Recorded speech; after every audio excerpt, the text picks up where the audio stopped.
Melissa Ridgen with your APTN News Weekend. Leaders and family members from the James Smith Cree Nation held ceremonies and gave speeches, still reeling from the mass stabbings that took place last weekend. Earlier in the week, one suspect was found dead days after the crime spree, and later in the week, the other one was dead after being apprehended by police. APTN's Priscilla Wolf has this report. I'm Priscilla Wolf on the James Smith Cree Nation, where the families and leadership of the James Smith Cree Nation are gathered to address the media, first responders, and people who are supporting the community in their time of need. Her husband was one of the accused. Her husband was accused of killing my sister. Our family is here to forgive. This woman shouldn't have to bear that kind of guilt and shame and responsibility. I just come here to personally thank the RCMP, all of them, every single one of them. They left their families behind to come and help us. And to help us grieve. We can finally grieve. A lot of people were chased out of their houses in our community, scared. It's been the hardest few days of my life. The commanding officer of the Saskatchewan RCMP says that communities and the police need to work together to stop these tragedies. We ask that we have our own tribal policing. We ask for awareness in addictions. We ask for treatment centers so things wouldn't happen like this to any nations around the world. This incident sheds light on a fractured system where the parole board has to be more transparent and to make some fundamental changes in consultations with First Nations peoples. The justice system needs to work with our members, our leaders of our First Nations, and establish, in this case, a transition period for those dangerous offenders. Community members are saying that gatherings and wakes have begun to happen as the community begins to heal. Leaders are saying that the teepees will not come down until they reach all their family members. My relatives, my nephew and nieces,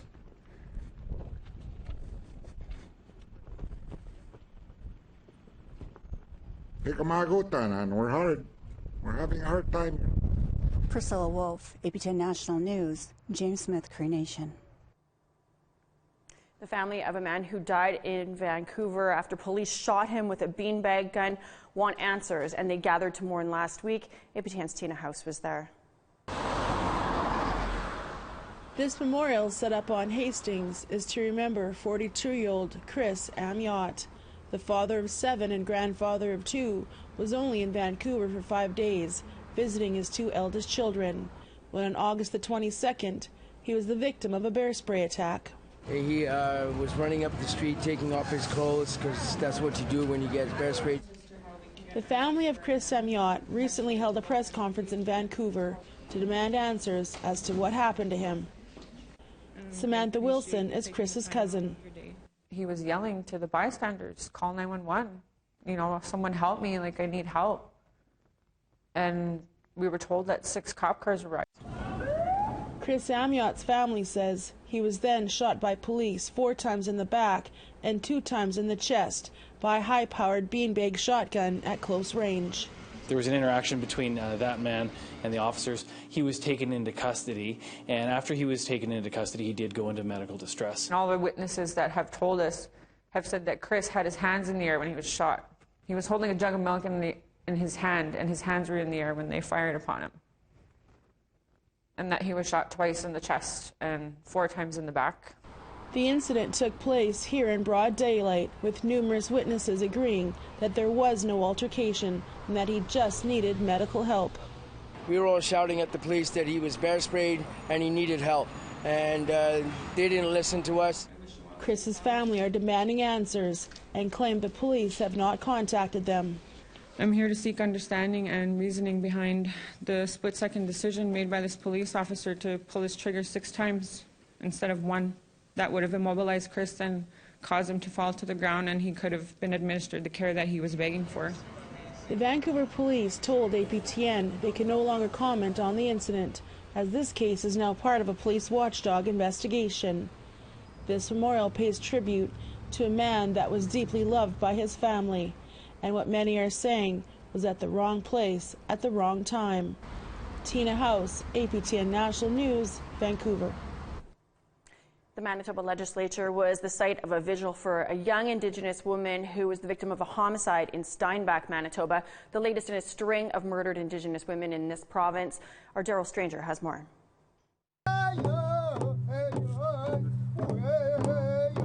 Hundreds gathered Friday night for a candlelight vigil in front of Manitoba's legislature for 20-year-old Michaela Gerard-Rusin. She was identified as the victim of a homicide in Steinbach, Manitoba in late August after her body was found on a remote ATV trail. The suspect, 20-year-old Josh Benoit, has been arrested and charged with first-degree murder. Gerard-Rusin's cousin says the death has been hard on the family. It's been hard, a lot of crying, a lot of asking why did this happen, It's been rough these 4 days. We had a sacred fire at my auntie's. I was up all night, all day, supporting Michaela.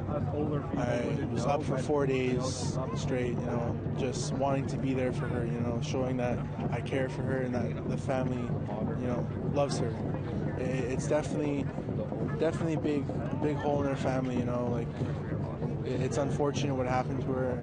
Former AFN Regional Chief Kevin Hart is Gerard-Rusin's uncle. He said she was a role model for young Indigenous women. When you talk about Indigenous girls, especially out there, she was a role model in the community. She was someone that grew up in the inner city, went through the programming at Rossbrook House, later became a mentor and a staff member there. So she shared her life experiences and liked experiences with the kids that she mentored. Zastry echoed the same thoughts as Hart. She was going to help people, be better than themselves. She was always up front, trying to make sure you're okay, doing well. She was a very sweet person. Daryl Stranger, APTN National News, Winnipeg. We've got to take a short break, but when we come back, the search for old truths at the Mohawk Institute, one of the oldest residential schools in the country. Stay with us.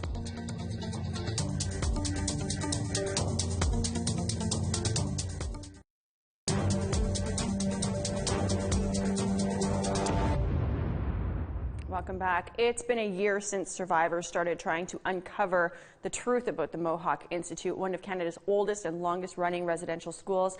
As Annette Francis tells us, it's been a slow process, but their search is starting to pay off.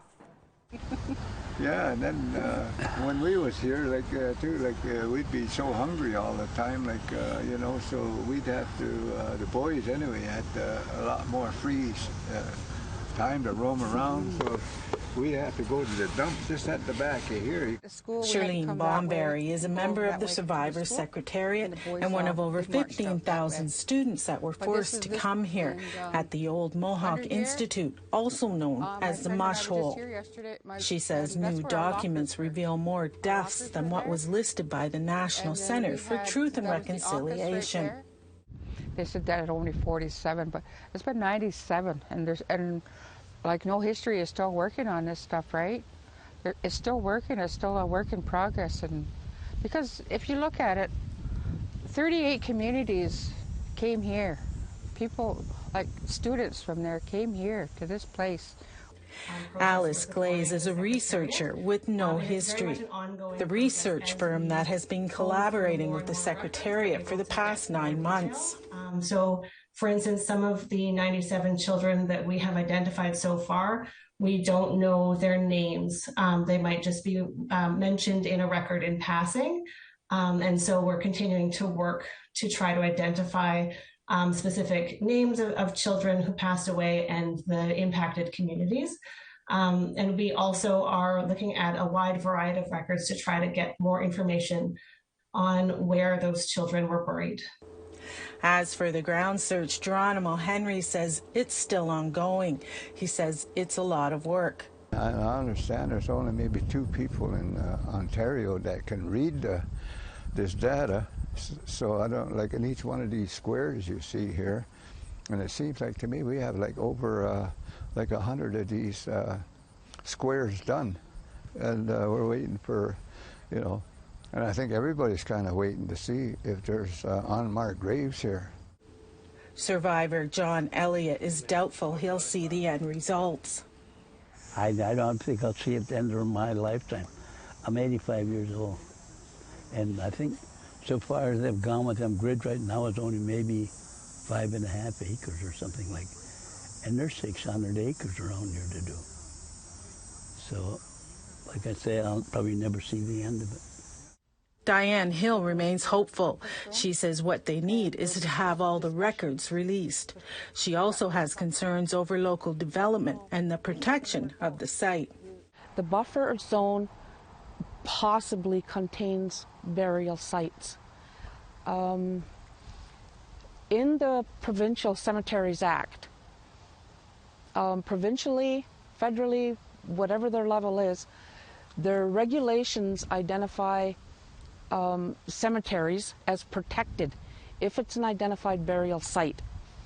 So even if it's ancestral, if it's a native ancestral burial site, it is not protected. According to Hill, a meeting is planned later this month with developers, city officials, and archaeologists to discuss the protection of the buffer zone. Annette Francis, APTN National News, Brantford. Some new developments in Nova Scotia over the treaty lobster fishery. One Mi'kmaq community started harvesting lobsters only to have federal officers seize their gear and their catch, while 3 Mi'kmaq fishers were defending themselves in court. And the United Nations Committee is calling on Canada to implement Mi'kmaq rights. Here's Angel Moore to sort it all out for us. This Facebook video shows DFO officers hauling away crates of lobster harvested by Sabaganagati Mi'kmaq fishermen under their community's treaty fishery management plan. But that plan is not recognized by the Department of Fisheries and Oceans. Fisherman Robert Sack is defiant, saying he'll drop more traps. We're out here to prove a point, because if we don't fight for this, then we're not going to have nothing. And that's what they're doing, backing us into a corner until we finally give up, and that's what they're waiting for, but that's not going to happen. James Nevin of the Sabaganagati First Nation was just in court the day before he prepared these traps, defending his treaty rights in Digby. He was charged in 2018 for unauthorized fishing, fishing without authorized tags, and possessing lobster, something he calls a waste of time. So it's our treaty right to fish. We're the only reserve that hasn't signed any type of an agreement for, like with DFO, and DFO is trying to pressure us to sign some type of an agreement so they can regulate us. The Mi'kmaq fishermen harvest lobster to earn a moderate livelihood under peace and friendship treaties, rights upheld by the Supreme Court of Canada. Fisheries officers made their presence known on the waters as Sack and his crew dropped traps in St. Mary's Bay, known as a lucrative lobster area. Sabaganagati guardians kept an eye on Mi'kmaq boats and gear. It sucks, really. It's a shame that we got to do this. But like I said, they're trying to back us into a corner for like the past 30 years, right? Because we're like the only reserve that hasn't signed. Sabaganagati authorized 50 tags per boat to harvest lobster till the commercial season starts, but the Department of Fisheries said in an email to APTN News, DFO has a critical role to play in managing the shared resource, and fishing must occur during the established seasons and with a DFO authorized license. and any unauthorized fishing activity may be subject to enforcement action. Robert Zack fishes to support his family, says treaty rights are not government regulated. They just want us to follow their paper and their paper only, and what they say goes, and we're letting them know that this is a treaty right for every band member. A treaty right supported by the United Nations Committee on the Elimination of Racial Discrimination said in a letter to Canada, the rights-based fisheries that were affirmed in the Marshall Decision affecting Mi'kmaq communities and other First Nations have yet to be implemented by the Government of Canada, and the lack of implementation has led to rising tensions and violence. SAC hopes the support of the United Nations will help Canada recognize Mi'kmaq treaty rights for future generations. If we stop fighting, our kids ain't going to have any kind of future. You know, we're just going to be, I don't know what they want us to do. Go back to the reserve and just stay there, or I don't know what they expect us to do, but we're here, we're fighting, and we're not going to stop. Nevin's court case will continue in November. In the meantime, Swaganagity fishermen will continue to treaty fish. Angel Moore, APTN National News, Saulnieville, Nova Scotia. We need to take a quick break, but here's a story that we'll have for you next week. Sinixt people from the United States beat Canada in its own Supreme Court for rights to their ancestral lands in BC, but the fight is now just beginning to be declared not extinct. Take a look. I really blame the colonial governments for creating this. The Columbia River, one of the most erratic in the world, is being harnessed. 30 miles north of the American border, Canadian... The Disotell case does not draw any lines between Canadian Sinixt and American Sinixt. And I know there's a lot of information flowing around this community in particular, drawing lines that, in my respectful view, should not be drawn. We have to re-inform people, oh no, we're still extinct. It's not done. Who is going to decide who is or who isn't your people? That will all come by the lineage, right? And so those things like that, I don't even worry about.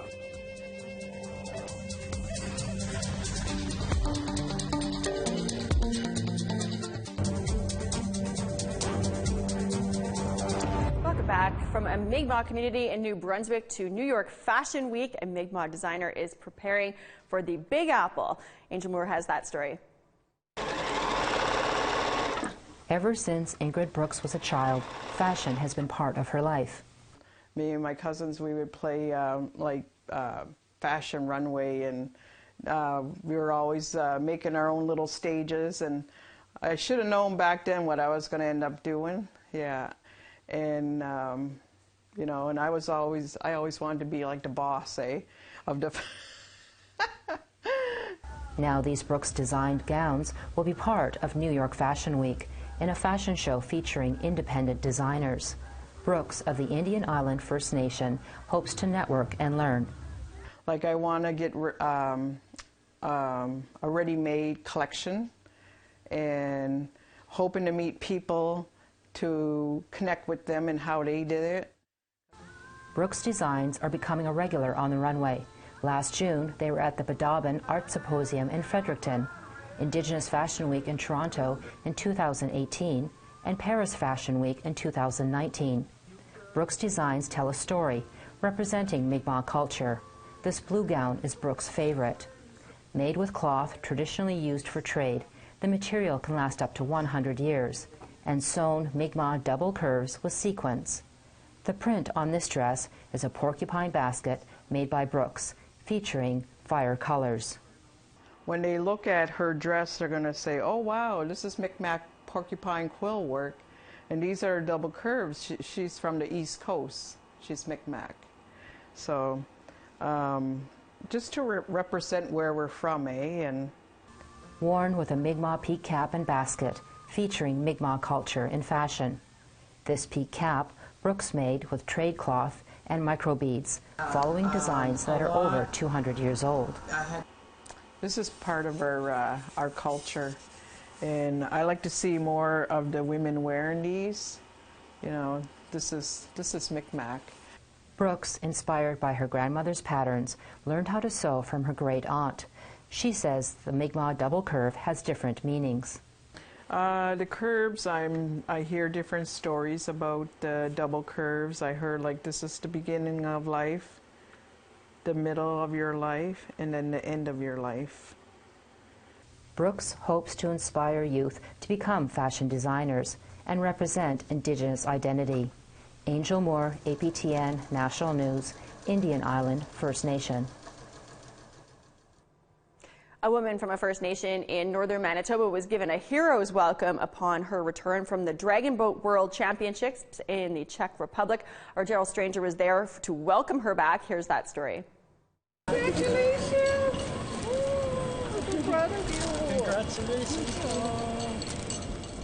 An unexpected welcome party greeted Trina Ross as she returned home from the Czech Republic with a little more baggage than she left with. Ross recently represented Canada and her community of Pimicikamak Cree Nation at the 2022 Dragon Boat World Championships. I was very happy to be there, especially even after COVID. We couldn't even race or anything, and then to see all the other countries coming together again and paddling together. So it was nice out there. It was nice to see that. She returns with 8 medals, 3 gold, 2 silver, and 3 bronze, as the only Indigenous woman on Team Canada. A number of First Nations leaders greeted Ross as she arrived at the Winnipeg airport. We're very proud of Trina. I commend you so very much. You're an inspiration to our women, our men, our First Nations young people, and for living a healthy lifestyle and for showing many of us what can be done. We're just so proud of you, and at a time that's just so tragic that we have such good news here today, that we have hope and inspiration in you. They presented her with flowers, gifts, and wrapped her in a star blanket made to reflect the Pimicikamak Cree Nation flag. I can't say enough how proud I am of her, and it really set a good example for everybody back home, and that with all the tragedy we faced, this year, and losing youth and others, and it really brings a lot of hope back to our community. Ross hopes her story of success can inspire other young Indigenous youth. If you're a paddler, runner, anything or any sport, just keep going. Even if you have injuries or setbacks, don't give up. Just keep going and keep working hard. There's people watching, and then there's kids watching us all the time. They look up to us. See, even my boys, they look up to me, so I can't give up. I just keep going and do my best as a mother to show my kids that anything's possible.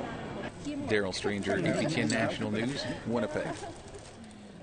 What a wonderful inspiration to wrap up your weekend newscast. I'm Melissa Ridgen. Thanks for joining us. Don't forget, you can always stay on top of Indigenous news from around the country on our website, aptnnews.ca. Have a great weekend. We'll see you back here Monday.